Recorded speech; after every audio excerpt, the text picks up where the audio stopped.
Hey everyone, welcome to Bet on People. This podcast is about the stories behind leaders' toughest decisions and why betting on people is good business, not just good feels. This episode's going to sound a little different. We recorded this before we'd really locked in our format.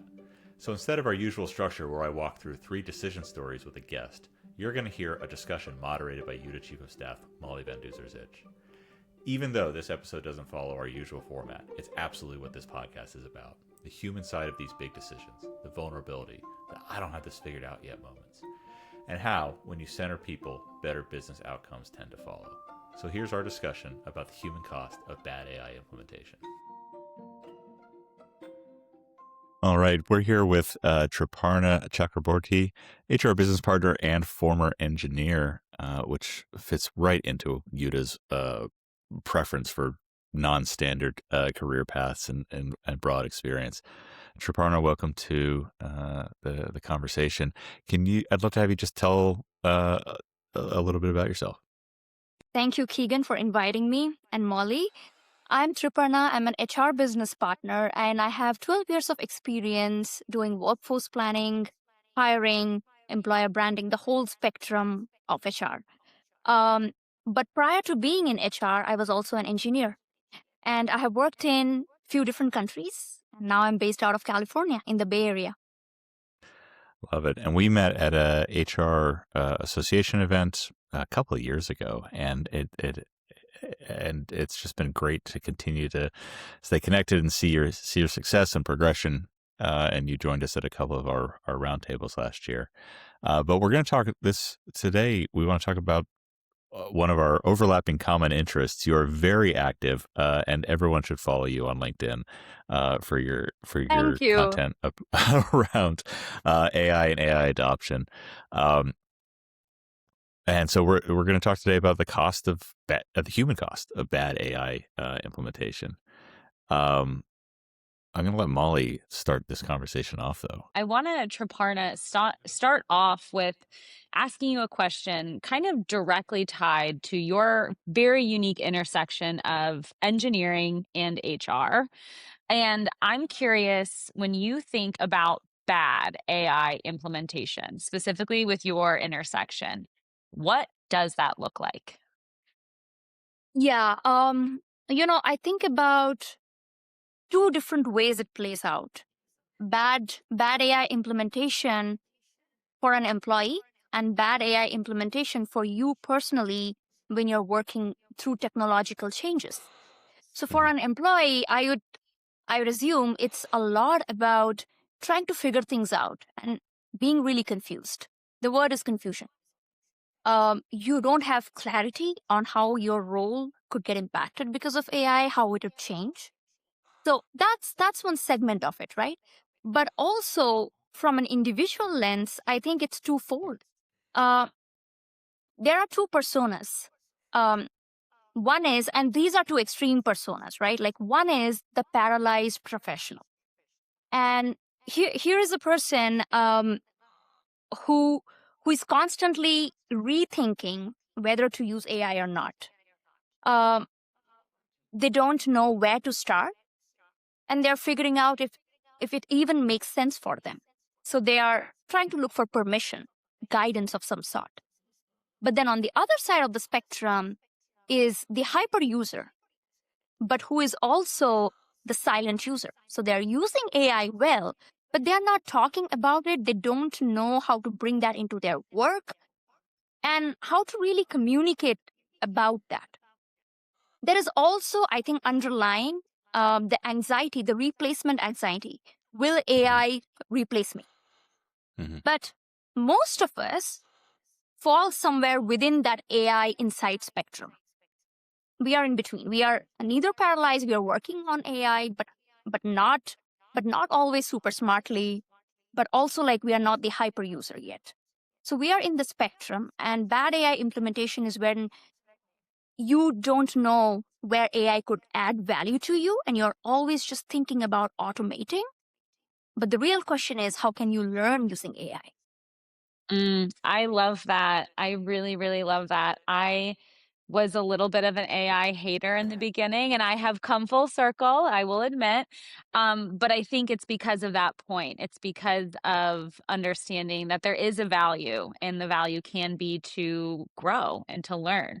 So Triparna, we talked a little bit about the individual level of bad AI implementation, how that affects us as an employee, maybe how that affects us in our personal journey in our career.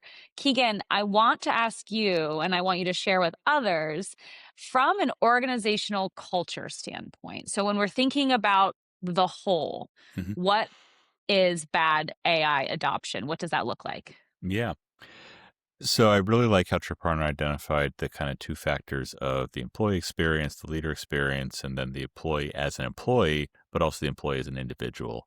Um, when I think about organizational adoption and the culture standpoint, it really is bad AI implementation looks like missing the details and the lived experience of the members of the team.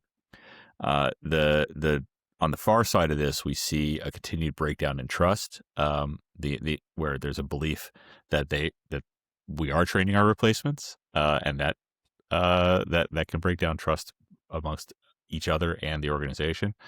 Um, Alternatively, there's this feeling of just checking the box. We see this a lot in organizations where the leaders say, "Just use AI. Just go use it. I bet let's put some AI on that. I bet we could solve this with AI," without really understanding and breaking it down. Um, what that Without intentional AI adoption, without the intentional cultural adoption, we see a continued lagging behind. There's failed pilots. It's kind of there. There's expectations. There's shadow use, where people are using it without just on their phones to speed things up, but without the awareness and permission structures of the organization. And that leads to organizationally just lagging behind. And as we lag behind, we see others. We feel more pressure. There's constantly changing AI technology, and that leads to more exhaustion and burnout as the purpose doesn't get filled in. We talk at UTA. I talk a lot about the AI amplifying our humanity, and that acknowledges that it's going to amplify all the good and the bad parts. So bad AI implementation at an organizational cultural level looks like amplifying all the wrong things about our humanity and the organization. I truly liked, Keegan, how you mentioned the difference between AI implementation and intentional AI implementation with Yeah, the right guardrails. yeah. Guardrails is something we talk a lot about.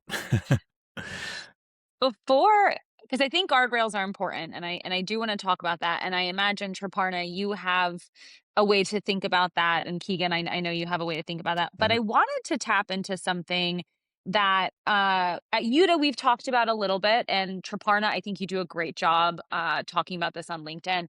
I want to ask you both, what does it mean to normalize AI use? What does it mean to talk about what we're afraid of, what we're unsure of? How do you do that, Triparna, at an individual level amongst your peers or at your job? And Keegan, I want to ask you at an organizational level, how do you lift up the voices of people who are saying, actually, I am a little concerned? I don't know how to do that. So Triparna, you talk a lot on LinkedIn. What motivates you to do that? Why do you think that's important for your peers? And yeah, just tell us a little bit more about normalizing AI use. Um, one of the drivers behind why I started, to do this on LinkedIn is because the events that I attended, the theme that I heard from there from many people is like, yeah, I use AI, but I'm not totally sure about how it can add value to me apart from helping me craft an email or helping me, automate some tasks. And that got me thinking, right? And then came the next conversation where people started talking a lot about tools, Midjourney, Nano Banana Pro, and all that. So people were experimenting with tools at some point a lot. Um, I found that there was a gap between how else I can use AI and these are all the shiny tools that I have, to play with. And that gap for me is, how are you using those tools? How are you using all the use cases that are there for AI to actually progress your own development? And that got me to use AI. That got me to actually use, Claude Code and all of that to really play with AI. And that also got me to create content around how we could use AI smartly. I call it that. And one of the big use cases there is to use AI as your personal accelerator. So I love to do this. I take out the sensitive, confidential information, names, and I create a document mentioning my career goals and what I should be thinking about. I plug in, after I have taken off the sensitive information, I plug in the emails into any of the LLMs that I use. And then ask AI to actually check my CV, check some of my communication patterns, and point out my biggest strengths and my areas of development. One of the areas of development that I receive personally that I've been working on is how to enhance my negotiation skills, because I'm in HR. I need to be able to negotiate well, but also, like, personally, that's a great skill to have. So, every person can think of that for themselves on what they could be working on. And AI could actually become your coach if you give it enough prompt and data to work off. That's one way. And the second thing is also, I think, an element of that is skill stacking. It's not just about developing soft skills or power skills, but also you can use AI to develop your technical skills. Like, I'm thinking about years back when I moved from engineer to HR. We didn't have AI then. I sound old, but AI is a recent phenomenon. But we didn't have AI then. So, I would pour over coursework. I would meet with people who were deep into the HR world to truly learn. Today, I plug in information into AI, courses, links, articles, and ask AI to summarize. If AI were to create a course for me for a specific skill, how would that look like? So there are 10 different ways to use AI, right? And that's why I have started making this content on LinkedIn to actually let people know that, hey, there is this other way too. Yeah. So it sounds like for you, putting your voice out there, putting these examples, these use cases is meant to educate people so they can succeed, right? So, like, 100%. yeah, I love that. Keegan, from an organizational perspective, and we've been inside the room for some of these conversations. Yep. Why is it important? What does it look like to create a space for employees to talk about AI? Yeah. I'm actually going to pull the old coaching trick on this one. And Triparna, you are very assertive and clear in how you can positively impact other people. But I'd love to hear, what was your experience inside the organizations you were working in as AI was becoming, generative AI especially, was becoming more publicly and prominently available? What was the environment like and the permission structure you felt you had to try AI out and learn more? Where was that working and where was that not working, especially? Yeah. In the last organization that I was there in, there was this organization effort to actually help people know about the different suites of, the different tools that we have, right? Yeah. So there was standard coaching. The company also conducted trainings at an organization level. And there were sign-up sheets so we could sign up. The good part about those trainings were that everybody was able to join live, ask questions that were bothering them, and also have a good debate and discussion. I really appreciated that myself. I think at some point it boils down to your work. Now, I am in a function, HR, which I think should truly be driving a lot of AI adoption and being at the forefront of HR. So what was interesting was HR as a function, and this is not pertaining to my last organization, but when I attended those events and I started speaking with different HR folks, I realized that HR as a function was still catching up while the business was ahead. They were thinking about how AI could impact, marketing, digital marketing, omni-channel. And AI was still, AI for HR was still a little behind. HR was a little bit lacking in that sense. Yeah. However, I do acknowledge that different industries and different companies do it differently. So one of the things that in my previous company we had started to do apart from trainings is also have open conversations within the team. And now in my current company, which is a semiconductor, very technologically advanced, like focused company, there are much more richer conversations. There is also that element of, hey, we need to bring people along in the journey. So I think for me, the positives is when an organization thinks of it organizationally, how it impacts people, and then really makes it specific for the team. Yep.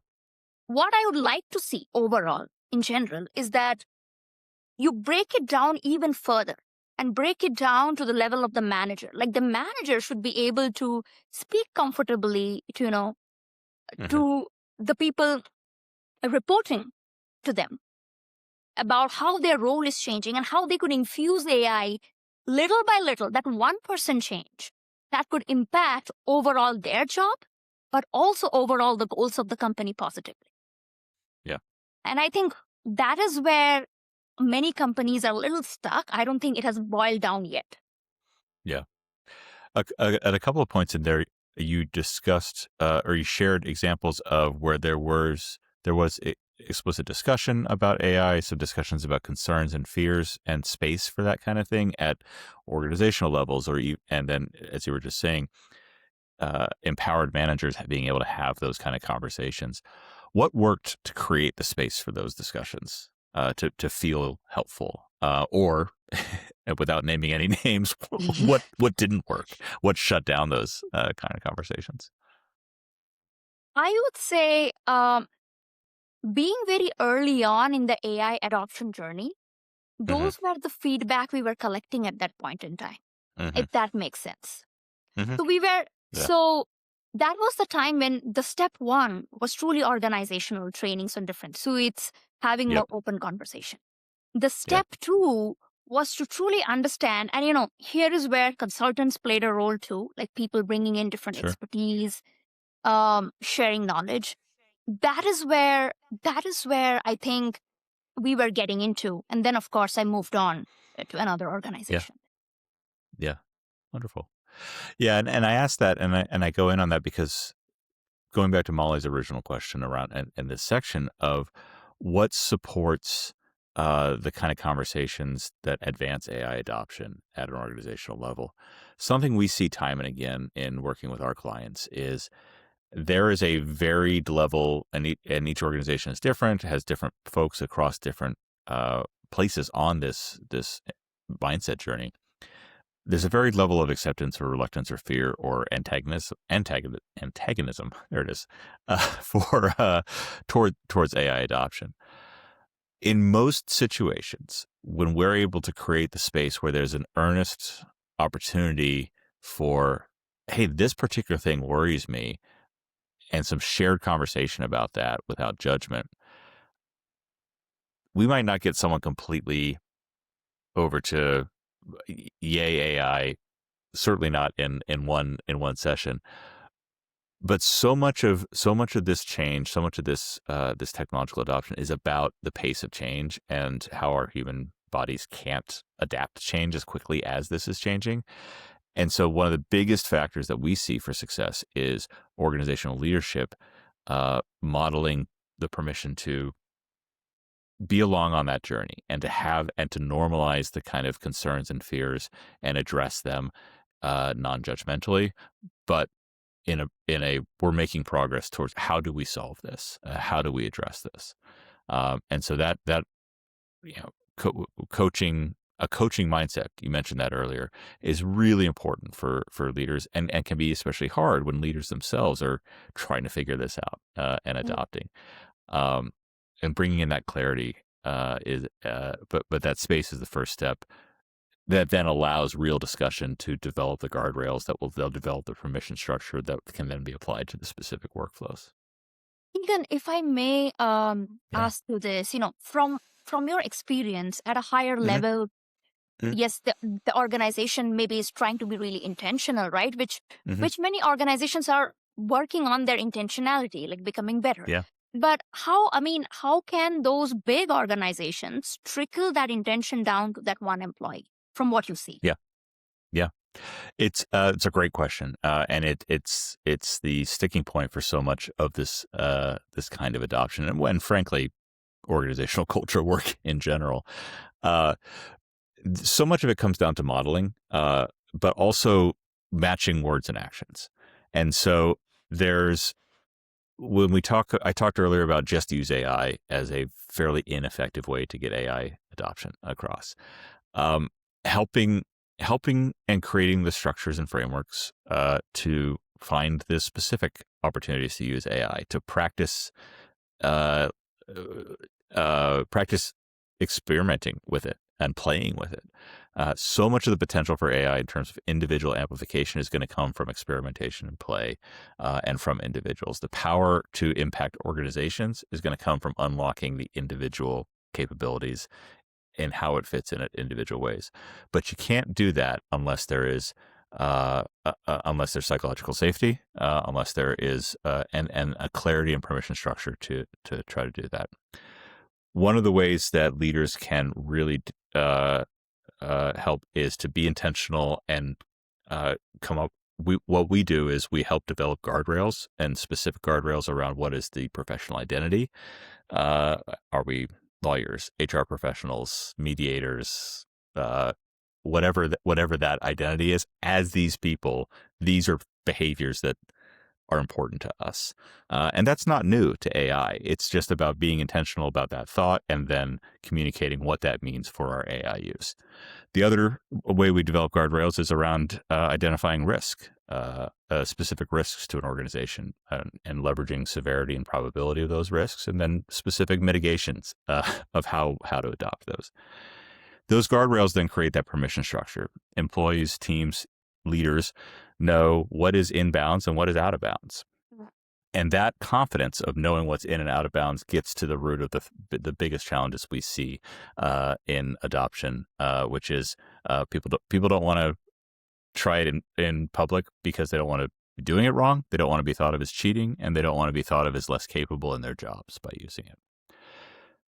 Which takes me to the second and most tactical thing leaders can do, which is to use AI in public, not necessarily on LinkedIn in public, but in front of their employees.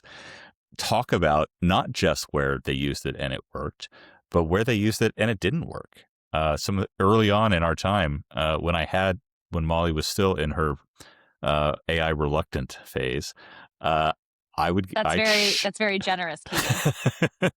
I would share on Zoom whatever the screen in Claude or ChatGPT I was using, and it was painful especially at first, for two humans to be watching a chatbot respond, but it was especially painful when I'm the CEO. I don't want to be exposed and vulnerable and doing something wrong and risk undermining confidence.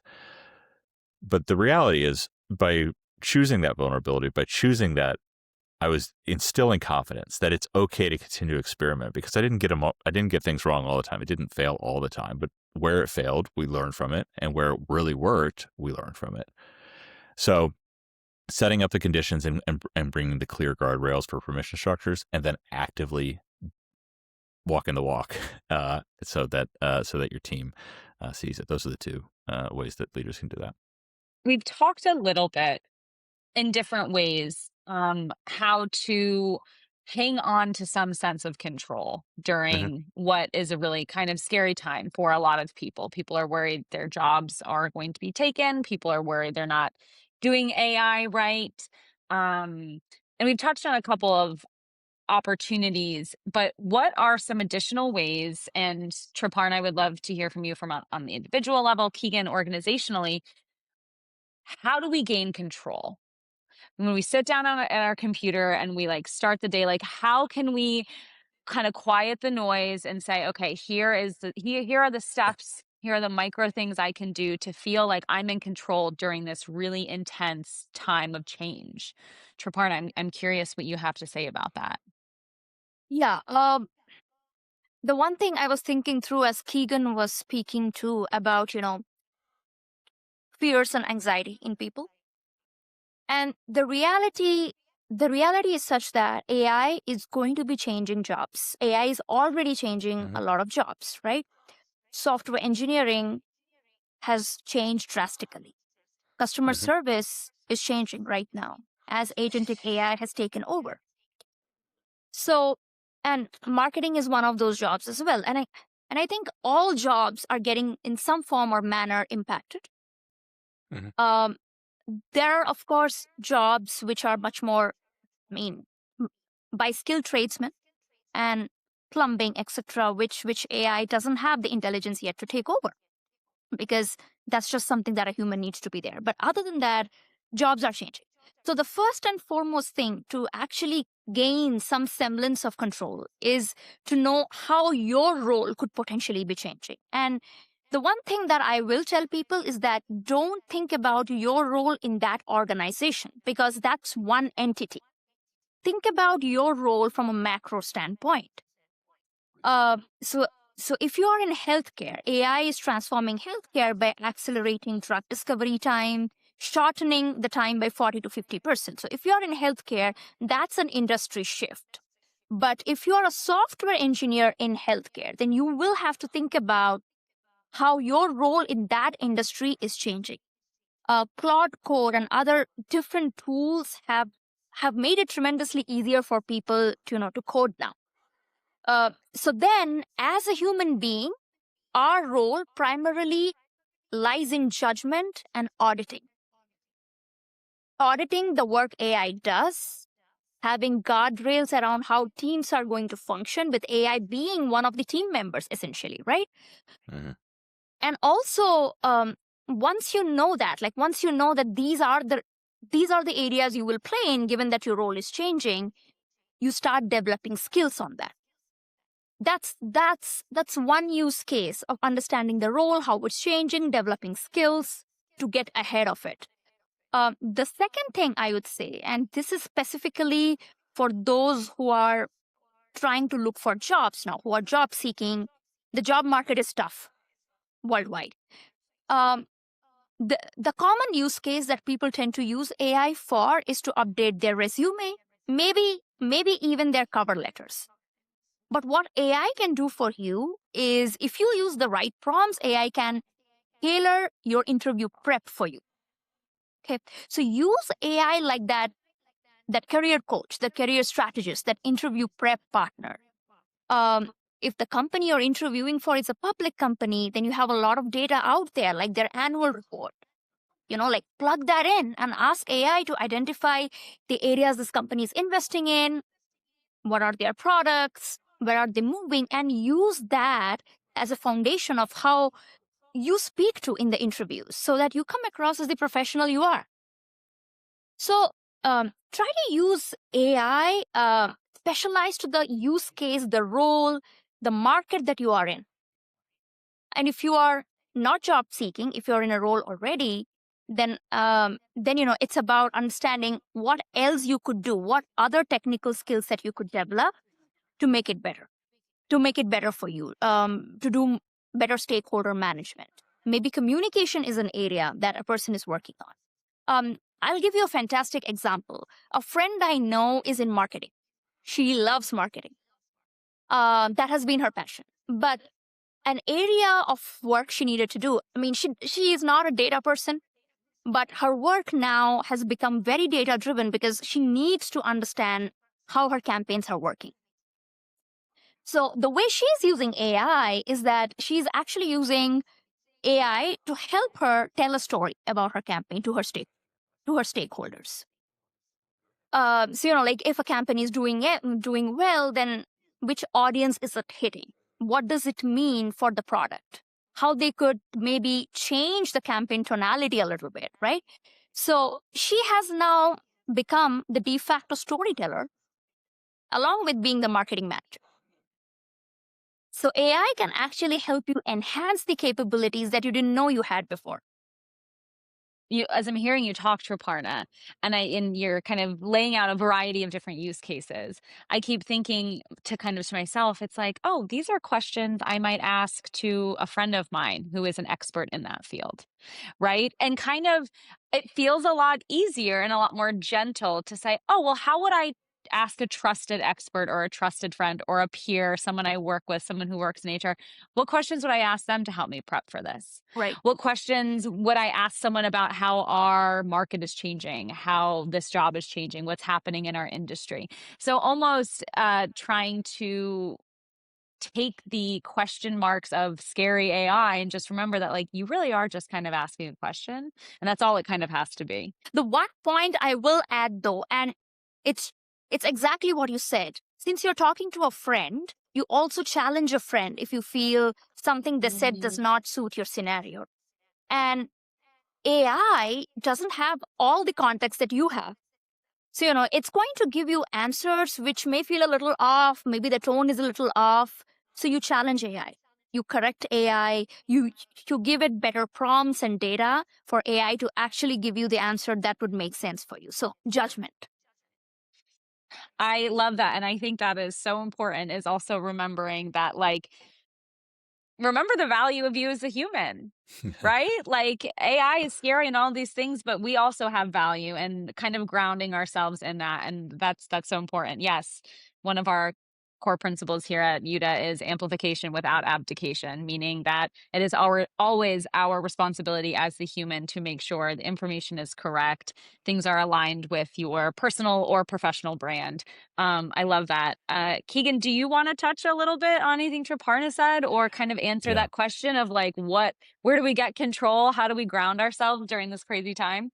Yeah, one of the important things that came up in just the last part was recognizing that AI functions best not when it's a single transaction of information, but it's a conversation, and this helps. That starting with that can help unlocks a lot of the blockers that I often see.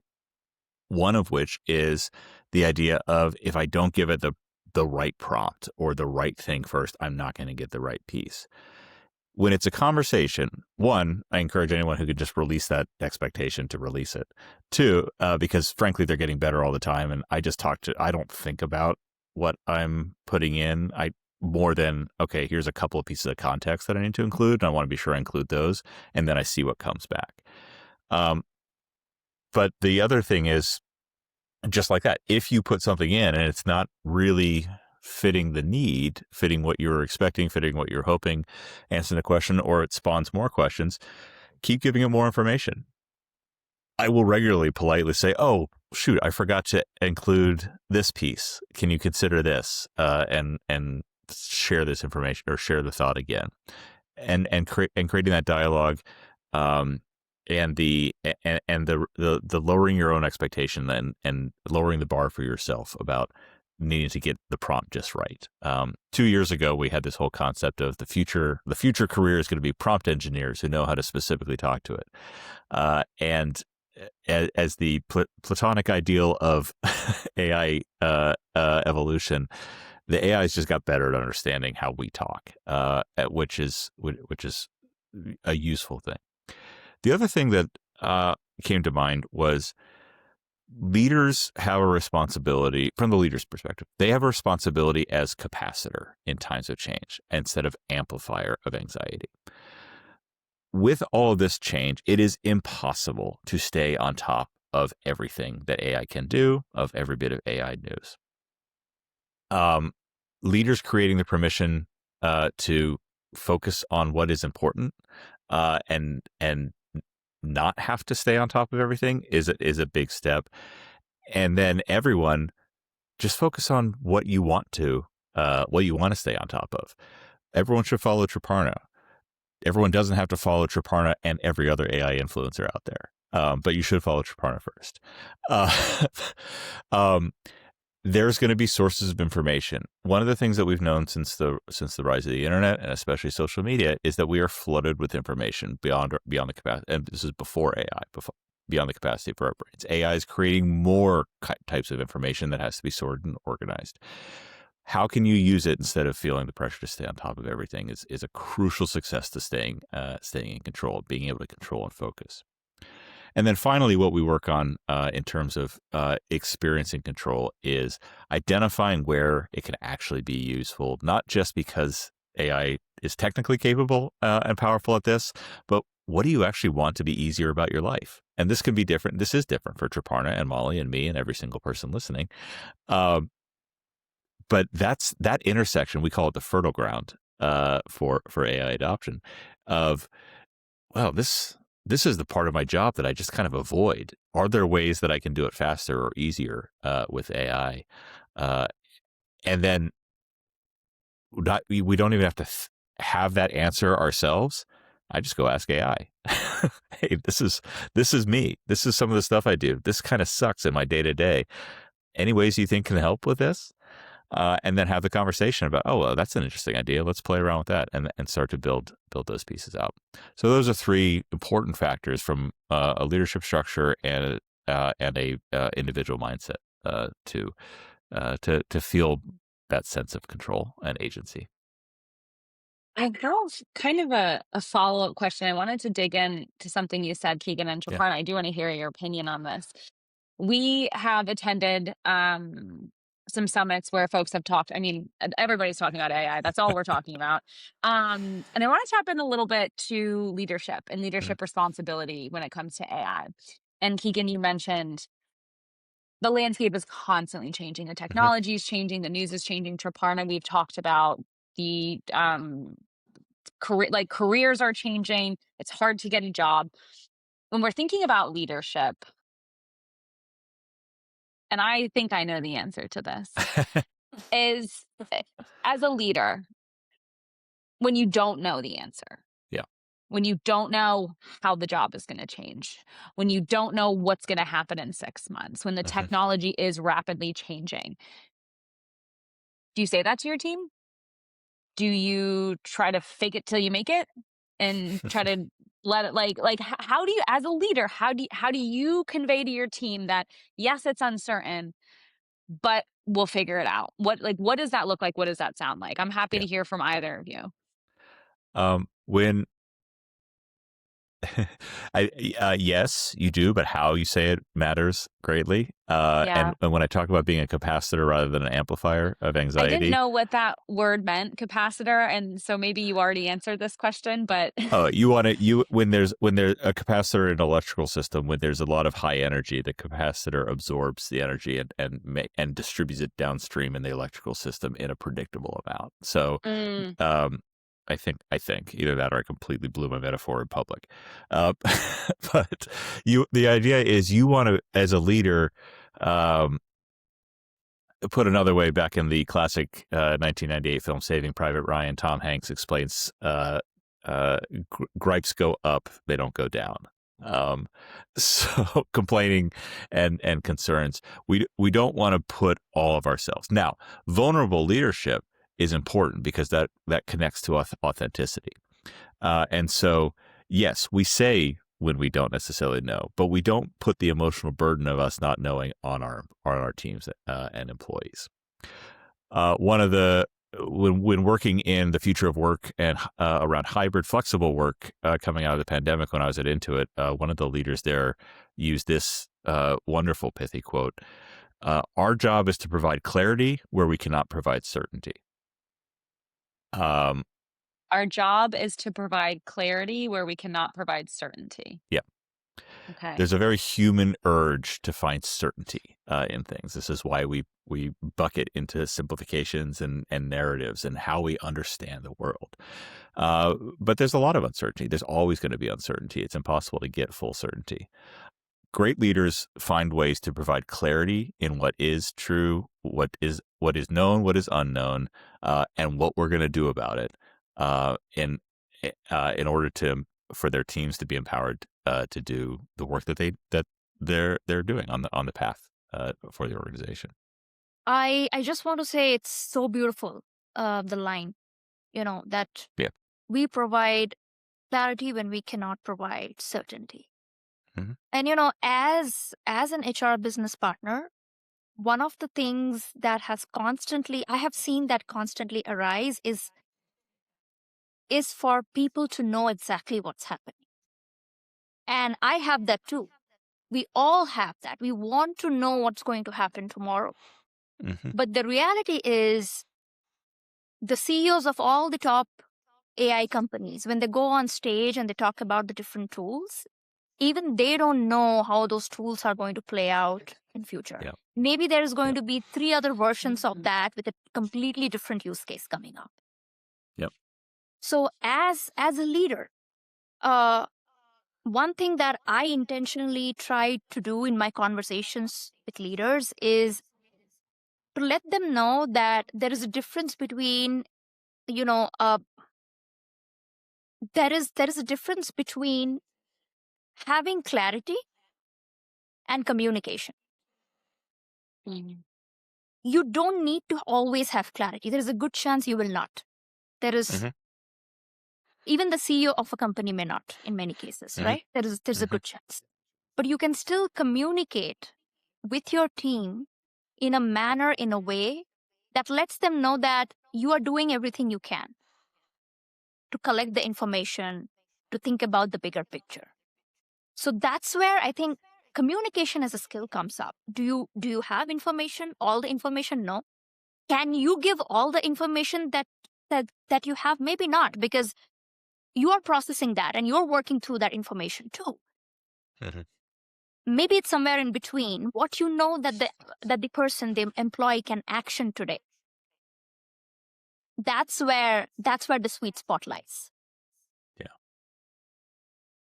I would love to keep talking because I think we could, but I do want to be mindful of the time that we have left. And so we've talked a lot. We've talked about a lot of different things. We've talked about what bad AI implementation looks like, how it affects people from the individual level to the organizational level.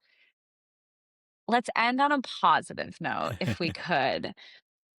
In a world where everyone is deploying AI in a way that is useful, effective, ethical, what does that unlock? What does good AI adoption unlock? What does that look like for us in our careers, in our personal lives, and maybe even for humanity? Keegan, do you want to take a stab at it? Oh, sure. I'll go first. In that world where it unlocks the core philosophy, why I named the company Yuta, is based off of eudaimonia, the good life or human thriving, which is found by contributing the most to society. And the way we contribute the most to society is finding that intersection of internal talents and skills and strengths and passions and loves and just stuff we like doing, finding those intersections and then mastering those intersections towards excellence. In most of all of human history, that has been a path to it, but there's been a lot of other stuff that we have to do in the day. These days, that includes reading and understanding email, and a lot of it. The future where AI, it breaks our way and amplifies all these things, frees up so much more space for every single individual to find more and more of those intersections within themselves, and therefore continue to rise as individuals and society, and just make greatness that we can't even imagine right now. What about you, Triparna? What does the future of positive AI hold for us? The phrase that comes to my mind is problem solving. Like, Mm. the goal of any tech is going to be problem solving. What we could have done in years, AI is potentially doing in days. Mhm. But I think where we are right now is figuring out how best we can use AI to problem solve. That's the gap that Yuda is working on. That's the gap that I'm thinking about. That's Yep. the gap that all of us are questioning and thinking, right? And debating. So I would say, personally, AI can unlock a lot for you. You need to be able to start at some level. 1% increase every day, 1% use every day. And then at some point, you will feel you're comfortable with AI, where AI is able to add a lot of value to you beyond automation. And that's a great unlock to start with already. Love it. I love it. Keegan, do you want to do our lightning round questions? Yep. All right. So 5 questions, super quick. You should be able to get 1 or 2 sentence answers in both of them. Okay. You ready? Are they like general knowledge questions or? Yes. Yeah. No, this is not a quiz. What was your first job? L&T Technology Services in India. Love it. What's one leadership skill that you wish you learned earlier? This is an interesting one. I would say difficult conversation. Good. What is the biggest myth about leadership? That you need to be zazzy and extroverted and bold. Yes. You don't need to be that to be a leader. Excellent. What is the worst professional advice you've ever received? You do not have to name names. The worst one I would say is to just wait it out. Don't try to change things too quickly. Just wait it out, maybe a few months in. And I immediately think of impact. The impact of wait, how does that play out for a company that's trying to grow? Yeah. Right? So, waiting it out, it depends. Maybe it works in some situations, but I believe in intentional action. Yeah. All right. And wrapping it up, what's a podcast or book that you'd recommend that is not leadership or business related? Ooh, okay. This is a tough one, Keegan. A really, really tough one. I think a podcast, a great podcast would be any of Tim Ferriss podcasts. Sure. There are ones on how to find meaning in life, but there is also about very practical, like steps you can take to be physically healthy, mentally strong, resilient. I think that's something that I have been working on too. A book that I want to read, I have kind of shelved it in between, that I want to complete is Sapiens by Yuval Noah Harari. Oh, yeah. Triparna, thank you so much for joining us and for such incredible insights and perspective. We will have it in the show notes. Follow Triparna on LinkedIn. Reach out. Anything else that you want people to find you on? I just want to say, thank you for inviting me. Yuda is doing some fantastic work out there, and Keegan's the conversations I've had with Keegan's have been very enriching. And you are a great coach, Keegan. Thank you. So I just want to say I truly enjoyed this conversation. Likewise. Yes, thank you. And as always, check. You can find us wherever you find podcasts, LinkedIn, YouTube, Spotify. We'll be all over the place. And we'll see you next time on the next episode.